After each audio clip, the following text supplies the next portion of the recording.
Diesel वाढीचा फटका हा एसटी महामंडळाला बसताना पाहायला मिळतोय। या संदर्भातच आपण महत्त्वाची बैठक बोलावली होती। काय नेमका या बैठकीत आढावा आपण घेतला? एसटीला दररोज अंदाजे 10,87,000 लिटर हे लागत असतं। 55 लाख प्रवासी दररोज आमच्या एसटी महामंडळाच्या सुमारे 14,000 बसेसमधून प्रवास करत असतात।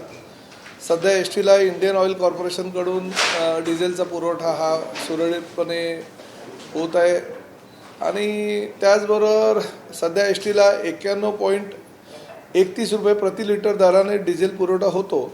परंतु मागील आठवड्यामध्ये हा जो 3 रुपये 10 पैसे दर वाढवला आहे तेव्हा मात्र 88 रुपये 21 पैसे प्रति लिटर आम्हाला डिझेलचा पुरवठा होत होता। म्हणजे 3 रुपये 10 पैसे प्रति लिटर हा दर गेल्या आठवड्यापासून वाढलेला आहे। सध्या दरवाढीमुळे दिवसाला 33,70,000 रुपये जास्त हे आम्हाला मोजावे लागत आहेत इंडियन ऑइलला आणि त्यामुळे दरवाढीमुळे दर महिन्याला 10 कोटी रुपये अंदाजे तर वर्षाला 124 कोटी रुपये आजच्या जी दरवाढ झालेली आहे त्यामुळे ही महामंडळाला 124 कोटी रुपयाचा नुकसान जे आहे घाटा जो आहे तो सहन करावा लागणार आहे। आज बैठक घेतल्यानंतर बैठकीमध्ये अनेक गोष्टींची चर्चा झाली। आमच्या वरिष्ठ अधिकारी सगळे उपस्थित होते आणि अजून काय फरक पडेल कारण जागतिक पातळीवर युद्धाचा भडका हा फार मोठ्या प्रमाणामध्ये होईल अशी अपेक्षा व्यक्त केली जात आहे। देशाचे पंतप्रधान आदरणीय नरेंद्र मोदीजी यांनी एक काटकसर करण्याच्या सूचना सर्व संबंधित विभागाला केलेल्या आहे। किंबहुना ही इंधनाचा जो तुटवडा आहे तो देशामध्ये होऊ नये यासाठी ते आता विविध देशांचा दौरा करत आहेत आणि त्यामुळे भविष्यामध्ये अजून काय होईल हे आत्ताच सांगता येत नाही। आता जरी 3 रुपये दरवाढ झाली तरी केंद्र आणि राज्य शासनानं जर त्यावर काही मात करून एस टी महामंडळाला विशेष सवलत जर देण्याचा निर्णय घेतला तर मात्र आम्हाला दरवाढ करता येणार नाही। राजस्थानमध्ये एस टी महामंडळाला वॅटमध्ये सूट दिलेली आहे। ती सूट जरी आम्हाला या ठिकाणी दिली तरी आमचा फार मोठ्या प्रमाणात जो नुकसान होणार आहे ते होणार नाही। त्यामुळे ह्या सगळ्या बाबींची चर्चा करण्यात आली। उद्या योगायोगानं कॅबिनेट असल्याकारणानं आदरणीय मुख्यमंत्र्यांकडेच वित्त विभाग असल्याकारणानं काही एस टी महामंडळाच्या माध्यमातून पत्र देण्याचं आम्ही निश्चित केलेलं आहे आणि त्यामुळे माननीय पंतप्रधानांची भूमिका माननीय मुख्यमंत्र्यांची भूमिका ही आमच्या दृष्टीनं फार निर्णायक ठरणार आहे। त्यामुळे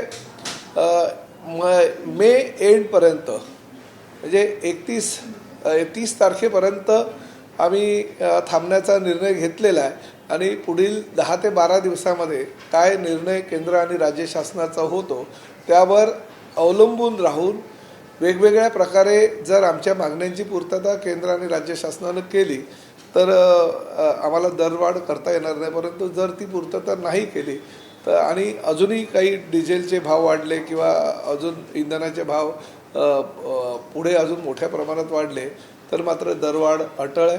परंतु जर इंधनाची जी दरवाढ जी झाली आहे ती जर रद्द झाली अजून त्यामध्ये जर मागे घेतली जी 3 रुपये 10 पैसे झालेली आहे ती तर मात्र आम्हाला दरवाढ एस टीची करण्याची आवश्यकता भासणार नाही। नेमकी दरवाढ किती होऊ शकते एकूणच या सगळ्या गोष्टींचा परिणाम? नाही मी तुम्हाला सांगतो दरवाढ किती होऊ शकते हे आज आम्ही काय कुणीही सांगू शकत नाही। आज 3 रुपये 10 पैसे दरवाढ डिझेलची झालेली आहे ती कदाचित मागे सुद्धा घेऊ शकतात किंवा कमी सुद्धा होऊ शकते कारण शेवटी केंद्र आणि राज्य शासनाची ती भूमिका निर्णायक ठरणार आहे। उद्या 3 रुपये 10 पैसे झालेली जी दरवाढ आहे ती अजून 10% जर वाढली अजून त्यामध्ये जर काय वाढ झाली तर मग आम्हाला दरवाढ सुद्धा अजून मोठ्या प्रमाणात करावी लागेल। त्यामुळे ह्या सगळ्या पार्श्वभूमीवर 10 ते 12 दिवस थांबून 30 मेपर्यंत ह्या बाबतीतला काय निर्णय होतो केंद्र आणि राज्य शासनाचा हे बघूनच आम्ही पुढील महिन्यामध्ये दरवाढीचा निर्णय घेणार आहोत। बिलकुल बदल होणार नाही। राज्य शासनाची भूमिका कायम आहे। ज्येष्ठ नागरिकांना जी सूट दिलेली आहे ती कायम राहणार। महिलांना 50% जी सूट दिलेली आमच्या लाडक्या बहिणींना ती कायम राहणार। आमचे दिव्यांग किंवा आमचे पत्रकार किंवा आमचे अजून काही घटक जे आहेत त्या दिलेल्या ज्या सवलती आहेत त्या लागू राहणार आहेत. त्यामध्ये काहीही आम्हाला बदल करता येणार नाही, कारण राज्य शासनाचीच ती भूमिका आहे. परंतु फक्त डिझेलच्या दरवाढीमुळे जर भविष्यामध्ये काही करावं लागलं तरच आम्हाला तो दरवाढीचा निर्णय घ्यावा लागेल. लाडक्या बहिणीची जी आपण एसटी मध्ये सवलत दिलेली आहे किंवा ज्येष्ठ नागरिकांना जी सवलत दिलेली आहे त्याचा फटकाही देखील या तोट्याला होऊ शकतो. नाही, बघा, राज्य शासनाची भूमिका आहे, शासन आहे, महायुती सरकारनं निर्णय घेतलेले आहेत. मुख्यमंत्री म्हणून काम करत असताना एकनाथ शिंदे साहेबांनी लाडक्या बहिणींना जी सवलत दिलेली आहे किंवा आमच्या ज्येष्ठ नागरिकांना जी सवलत दिलेली आहे ती शासनाची भूमिका आहे. आणि ती सवलत दिली किंवा त्या योजना आम्ही राबवल्या म्हणून किंबहुना आम्ही आज राज्यामध्ये सत्तेवर आलेलो आहोत. आणि आज सत्तेवर आल्यानंतर जर ती आम्ही घोषणा केलेल्या योजना जर बंद केल्या तर ते योग्य होणार नाही, आमच्यावर लोक विश्वास ठेवणार नाही. त्यामुळे ज्या सवलतीचा लाभ सर्वसामान्य जनतेला आता मिळतोय तो कायम राहतील. आजही दरवाढ करण्याचा निर्णय कुठलाही झालेला नाही.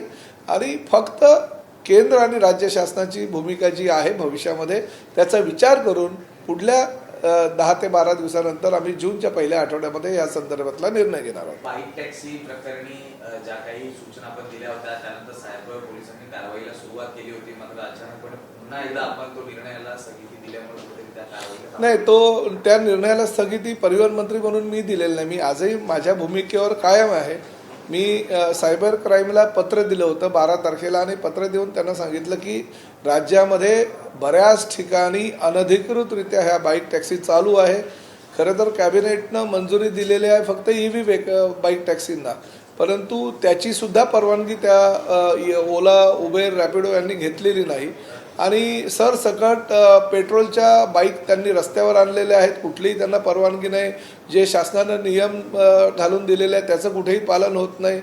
महिलांच्या सुरक्षिततेचा प्रश्न निर्माण झालेला आहे. अनेक FIR घडलेले आहेत. अनेक ठिकाणी महिलांवर काही संकटं आलेली आहेत की एक महिला बाईक टॅक्सीवरून पडून मृत्युमुखी पडलेले आहेत.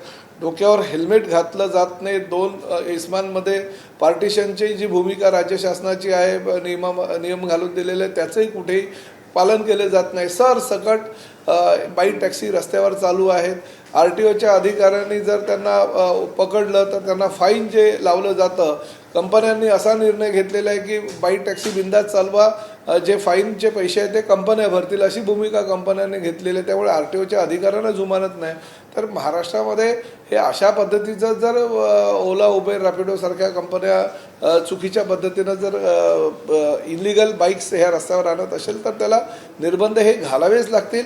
म्हणून आम्ही 12 तारखेला सायबर क्राईमला पत्र दिलं होतं की त्यांचा जो ॲप आहे तो ॲप रद्द करावा. परंतु 15 तारखेला सायबर क्राईमने गुगलला जे पत्र पाठवलं त्यामध्ये सरसकट ओला, उबेर, रॅपिडोच्या सगळ्या गाड्यांवर बंदी ही त्यांनी घातली. आणि त्यामुळे गोंधळ असा झाला की ओला, उबेर, रॅपिडोच्या फक्त इलिगल बाईकवर बंदी घालावी अशी आमची मागणी होती, परंतु त्यांनी सरसकट सगळ्या गाड्यांवर बंदी घातली. आणि त्यामुळे गोंधळ निर्माण झाला होता 3 दिवसापूर्वी मध्यरात्री. आणि त्यामुळे ते पत्र मागे घेऊन आता त्यावर काय तोडगा काढावा आणि त्या ॲपमधून फक्त बाईक टॅक्सींना बाहेर काढून तो वेगळा ॲप त्यांनी निर्माण करावा ह्यासाठी आमची आता आज बैठक आहे. त्या बैठकीमध्ये आम्ही निर्णय घेऊ. ठाण्यामध्ये परेड कार्यक्रम करत आनंद परांजपे यांचा तुमच्या पक्षामध्ये प्रवेश झाला आहे.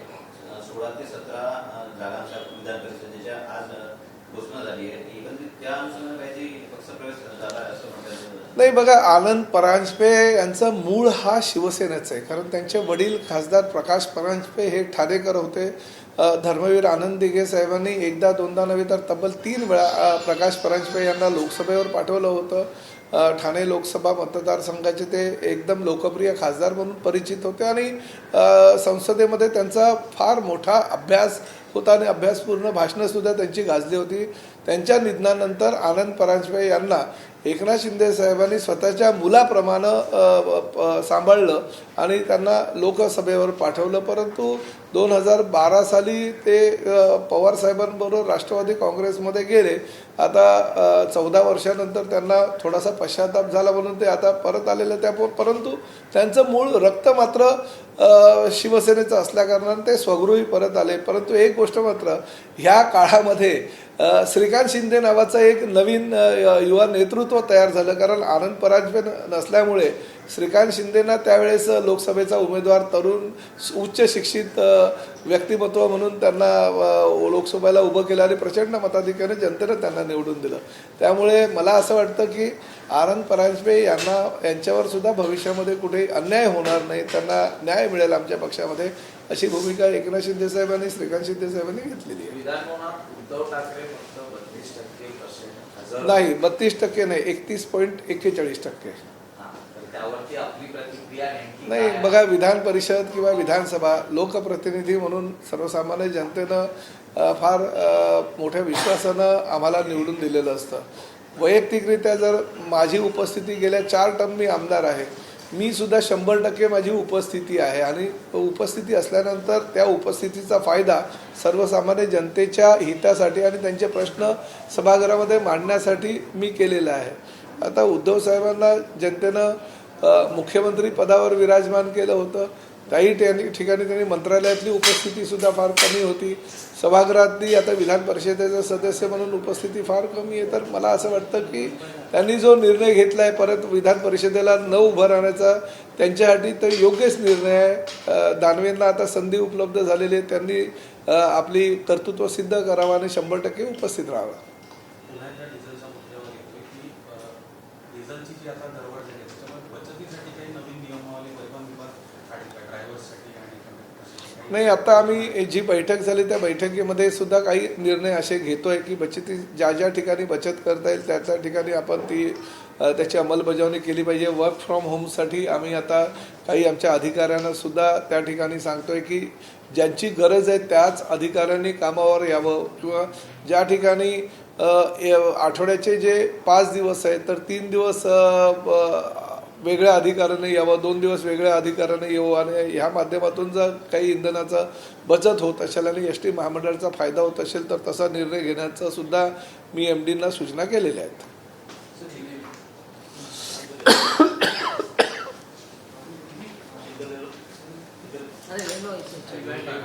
माल पानी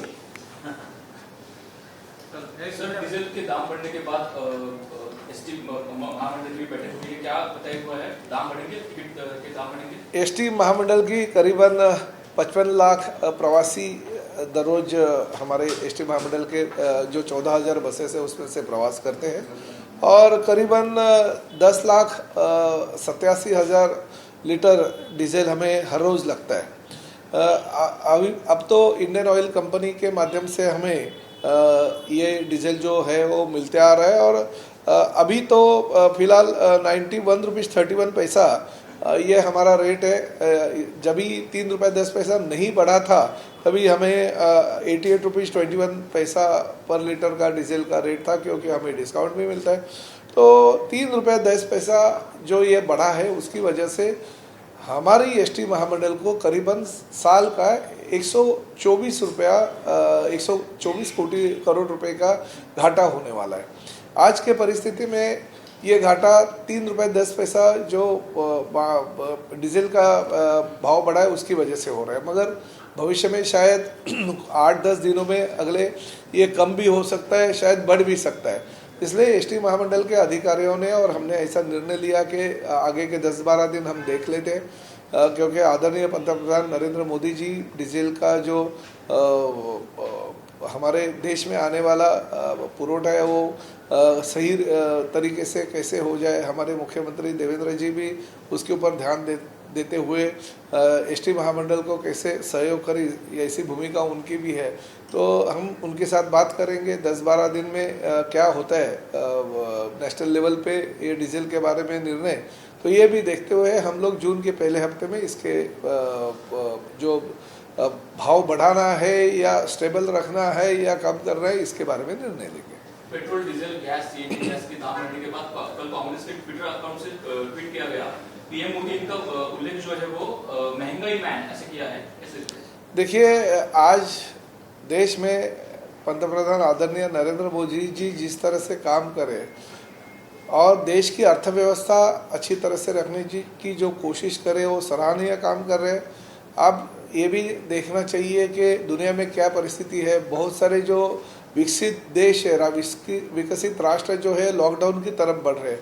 ऐसे परिस्थिति में हमारे देश में तो वो परिस्थिति नहीं है, क्योंकि जागतिक लोक संख्या में हमारा देश 1 नंबर पे है दुनिया में। फिर भी हमारे देश में वो जो परिस्थिति अलग विकसित देशों की है वैसी नहीं है।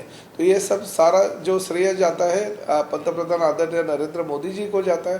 कांग्रेस तो विरोधी पार्टी का सदस्य के तौर पे काम कर रही है और बात करेंगे। अगर वो हमें समर्थन देंगे तो लोग उनको सही नहीं मानेंगे, इसलिए उनका विरोध जो है वो काल्पनिक विरोध है। सर, ओला उबर कैब को लेकर जिस तरीके से कुछ अवैध चीजें हैं उस पर आपने राज्य में ओला, उबेर, रैपिडो ये तीनों जो कंपनियां हैं, और खासकर रैपिडो की संख्या 2 व्हीलर जो बाइक है वो बड़े पैमाने पे है। उनके पास राज्य शासन की कौन से भी हमारे परिवहन विभाग की परमिशन नहीं है। हमें जो मालूमात हो गई है तो हमने इलेक्ट्रिक व्हीकल को ही ईवी बाइक को ही परमिशन दी है। फिर भी वो लोग पेट्रोल पे चलने वाले बाइक रास्ते में लाते हैं, उनके ऐप के माध्यम से लोग बुकिंग करते हैं। करीबन 1 लाख के आसपास बाइक आज एमएमआर क्षेत्र में यानी महाराष्ट्र में काम कर रही है, और सभी इनलीगल है। और इनलीगल बाइक के ऊपर अगर हम आरटीओ के अधिकारी फाइन लगाते हैं, जो भी 500-1000 रुपये फाइन लगाते हैं। कंपनियों ने अभी एक नई स्कीम लगा के रखी है कि जो भी फाइन होता है वो कंपनी बेयर करेंगे, और आप इनलीगल तरीके से कितने भी गाड़ियां हैं वो रास्ते पे ले आओ। तो ये भी भूमिका जो है कंपनियों की गलत है। राज्य शासन ने उनको कहा है कि आप परमिशन ले लीजिए, ई बाइक ही रास्ते पे लाइए, मगर वो लोग मानते नहीं है। ई बाइक की कमी है ऐसे बोलते हैं, मगर ई बाइक तो अभी मार्केट में मिल भी बहुत बड़े पैमाने पे है। सुरक्षितता हमारे लिए बहुत ही मायने रखती है, क्योंकि बहुत सारे कंप्लेंट्स हमारे पास आए, महिलाओं के ऊपर अन्याय हुआ, ऐसी कंप्लेंट्स हमारे पास है। एक महिला का अपघात हो गया, वो मृत्यु हो गया एक महिला का, वो भी कंप्लेंट हमारे पास आए। ये जो बाइक है सभी इनलीगल है, तो इसके ऊपर भी निर्णय लेना जरूरी है। और हम साइबर क्राइम को लेटर वैसे 12 मई को लिखा था, मगर गलती से साइबर क्राइम ने ओला, उबेर, रैपिडो की सभी जो बाइक, टैक्सी, 4 व्हीलर भी है उसके ऊपर बैन करने की नोटिस जारी की, इसलिए वो तकलीफ हो गई। आज हमने उसके बारे में मीटिंग बुलाई और मीटिंग में हम लोग धोरणात्मक निर्णय ले लेंगे। सर, फर्जी बांग्लादेशी को लेकर मतदार सूची में जो शामिल न हो, इसे लेकर महाराष्ट्र के मुख्यमंत्री एकनाथ शिंदे जी ने कार्यकर्ताओं को कहा कि इस पर ध्यान देने की जरूरत है। कितना गंभीर मामला है? नहीं, बहुत ही गंभीर है। वैसे शिंदे साहब ने जानबूझकर उसके ऊपर ध्यान देने के लिए कहा है, क्योंकि हमारे पास बहुत सारे जो लाइसेंस भी मांगने के लिए जो लोग आते हैं, कुछ बांग्लादेशी लोग हैं ऐसे हमें मालूमात पड़ी है, और डोमिसाइल सर्टिफिकेट भी फर्जी उन्होंने तैयार किया, वो भी मालूमात किया। तो हम तो आरटीओ डिपार्टमेंट के माध्यम से जांच तो कर ही रहे, मगर गलत है जिस तरीके से बांग्लादेशी बहुत बड़े पैमाने पे हमारे देश में आ रहे हैं और खासकर मुंबई में आ रहे हैं, तो उसके ऊपर कार्रवाई जरूर होनी चाहिए। हमारा डिपार्टमेंट सतर्क है। साहेब, संजय राऊतांनी आपल्या पक्षावरती टीका केलेली आहे की शिवसेना, शिंदे गट आणि अजित पवारांचा राष्ट्रवादी या अमित शहा यांच्या सिस्टर कन्सर्न आहे। बघा, मला असं वाटतं की संजय राऊत साहेबांनी त्यांचा उभाटा पक्ष आज सध्या कुठे आहे, त्यांच्या पक्षाचे आमदार काय करतायत, त्यांच्या पक्षाचे खासदार कुठे कुठे फिरतायत, ह्याकडे लक्ष देणं गरजेचं आहे। आमच्या पक्षामध्ये काय चाललं आहे, अजितदादांच्या पक्षात काय चाललं आहे, भारतीय जनता पक्षात काय चाललं आहे, हे बघण्यापेक्षा त्यांच्या स्वतःच्या पक्षाकडे त्यांनी लक्ष केंद्रित करणं गरजेचं आहे। आज परिस्थिती फार वाईट आहे त्यांच्या पक्षाची। अशा परिस्थितीमुळे जर अशा प्रकारचे ते स्टेटमेंट देत असतील तर ते फार चुकीचं। आणि एक गोष्ट मी अभिमानाने सांगतो, आदरणीय पंतप्रधान नरेंद्र मोदीजी, आदरणीय गृहमंत्री अमित भाई शहा यांच्याशी महायुती म्हणून चर्चा करूनच आम्ही पुढे मार्गक्रमण करत असतो। आणि महायुतीचे ते नेते आहेत अमित भाई, त्यांचं जर चर्चा केली आणि त्यांच्याबरोबर चर्चा करून जर महायुतीचे काही निर्णय होत असतील तर चुकीचं काय आहे, त्यांच्या पोटामध्ये दुखायची काही गरज नाही आहे। त्यामुळे संजय राऊत साहेबांनी स्वतःच्या पक्षाची काळजी करावी। निवडणूक आयोगाकडे जी काही केस चालू आहे त्यावरनं असं दिसतंय की निवडणूक आयोग हा गृहमंत्री आणि पंतप्रधान यांचा गुलाम आहे आणि त्यामुळेच कुठेतरी लोकशाहीसाठी आम्ही आमची हे भूमिका- आज म्हणत नाही ते संजय राऊत पहिल्या दिवसापासून असंच म्हणतायत. आता हे जर विरोधी पक्षाचे सदस्य म्हणून तसं काय ते बोलणार नाही तर त्यांच्या भोंग्याला सकाळपासून जी लोक अपेक्षित गर्दी करतात ती भविष्यामध्ये करणार नाही. त्यामुळे असे काही ते वादग्रस्त विधान करून रोज मीडियाला काहीतरी खाद्य देण्याचा प्रयत्न ते करत असतात. जर शिंदे दबावाखाली नसते तर आमचा पक्ष आणि चिन्ह हा कुठल्या ऐऱ्या-गैऱ्याच्या हातात गेला नसता असं देखील ते म्हणतायत. शिवसेना प्रमुख आदरणीय बाळासाहेबांचे विचार, हिंदुत्वाशी त्यांची असलेली नाळ हे फक्त आणि फक्त एकनाथ शिंदे साहेबांनी ओळखलेली आणि खऱ्या शिवसैनिकाकडे, आता सच्चा शिवसैनिकाकडे धनुष्यबाणाची धुरा आणि बाळासाहेबांचे विचार आलेले आहेत. त्यामुळे बाळासाहेबांनी काँग्रेसला 4 हात लांब ठेवण्याची जी भूमिका घेतली होती तीच भूमिका एकनाथ शिंदे साहेब घेत आहेत आणि हिंदुत्वाशी जवळीक असलेल्या आणि हिंदुत्वासाठी लढत असलेल्या भारतीय जनता पक्षाबरोबर युती आम्ही केलेली आहे.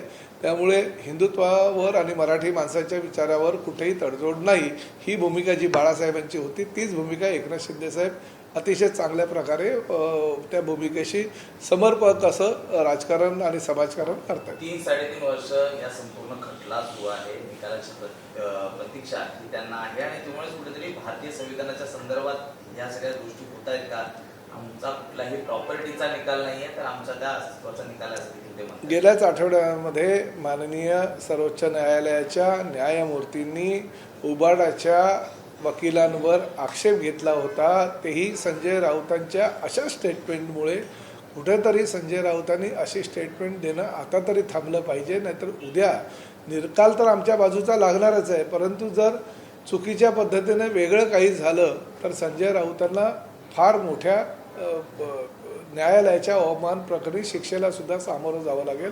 कारण वारंवार न्यायालयाच्या विरोधामध्ये असं ते बोलल्यामुळे न्यायालयानं सुद्धा त्यांच्या वकिलांच्या माध्यमातून आपले आक्षेप हे गेल्या आठवड्यात नोंदवलेले आहेत.